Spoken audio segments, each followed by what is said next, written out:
Lisa o ako? Gusto mo marinig? Oo nga, Sid! Maya, ayoko na. Wala nang patutunguhan tong relasyon na to eh. Tigilan na natin. So, totoo lahat ng sinabi ni RD? Balak mo makipag-cool off sa akin? No! Hindi lang basta cool off. Gusto kong magkanya-kanya na tayo. I'm breaking up with you. Hindi pwede.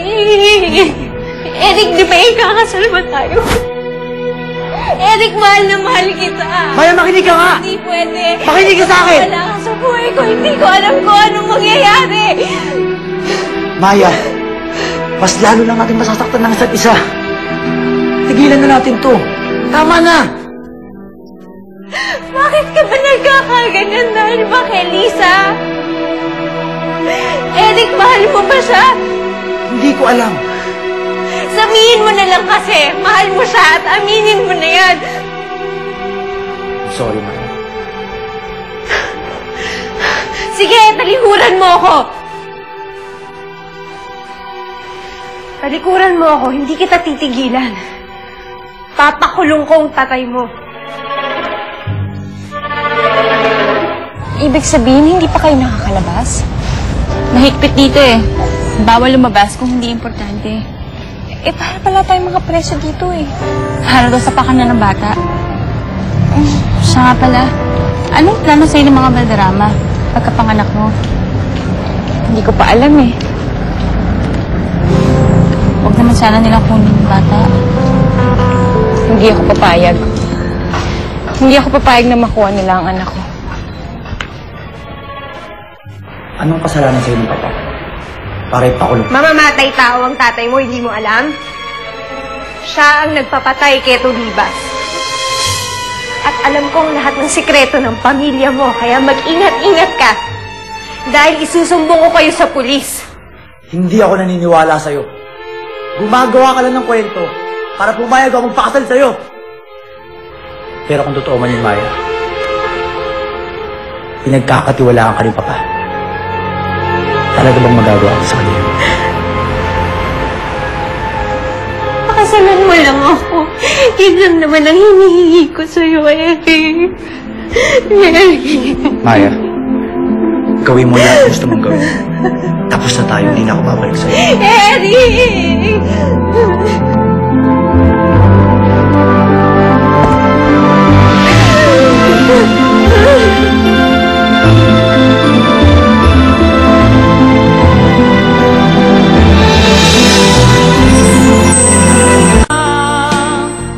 Maaga kayo bukas, ha? Yes, sir. Sige. Pakilock na lang yung pinto. Apo. Pero mauna na po ako. Ingat.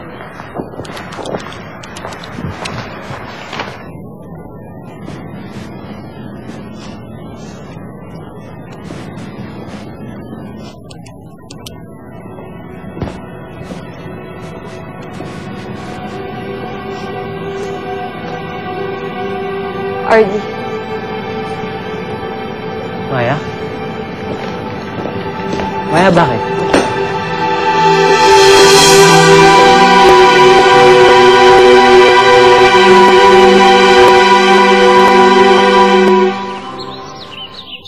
Hindi ko alam kung dapat natin problemahin to.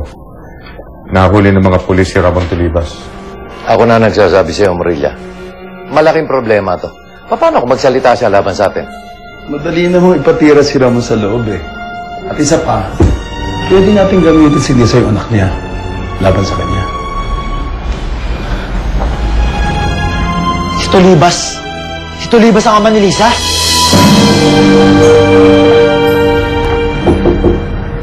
Pasok.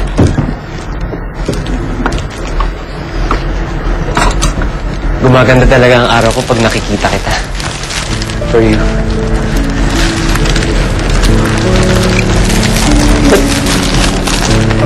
Naka-impake na yung mga gamit mo? Pinasa ko na yung resignation letter ko eh. Pwede mo ba ako samahan sa airport? Aalis ka? Lalayo. Baka sakaling makalimot. Imposible na naman akong balikan ni Eric.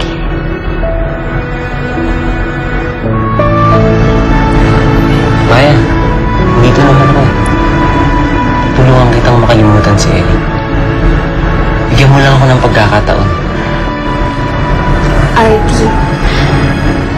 You're a very good man. Yung magiging future girlfriend mo, napakaswerte lang.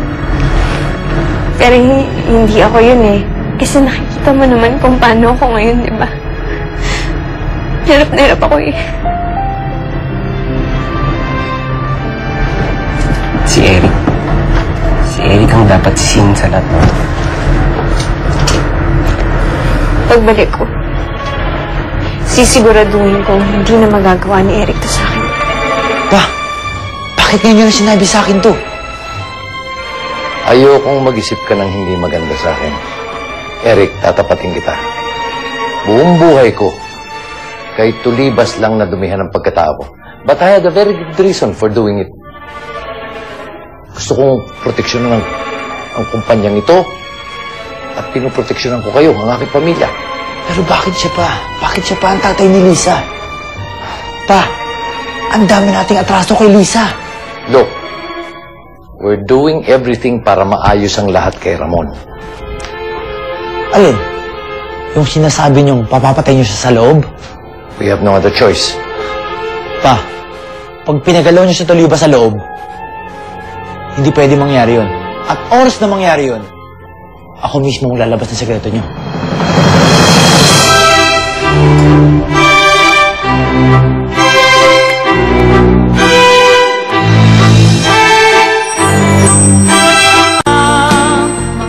Lisa, para nga pala sa'yo.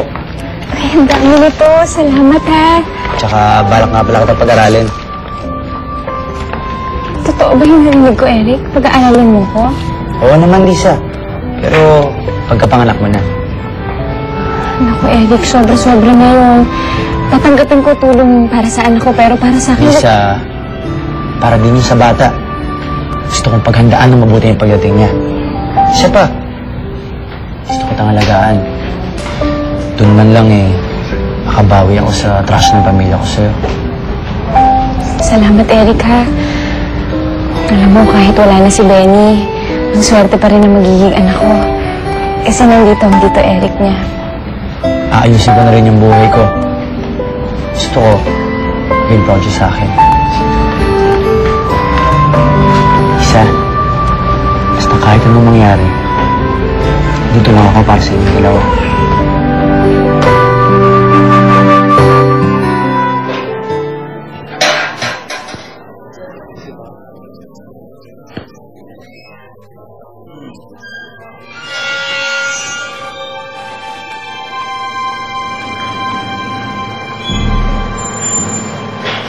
Kung sasabihin mo na bilang ng araw ko sa kulungan, bilisan mo.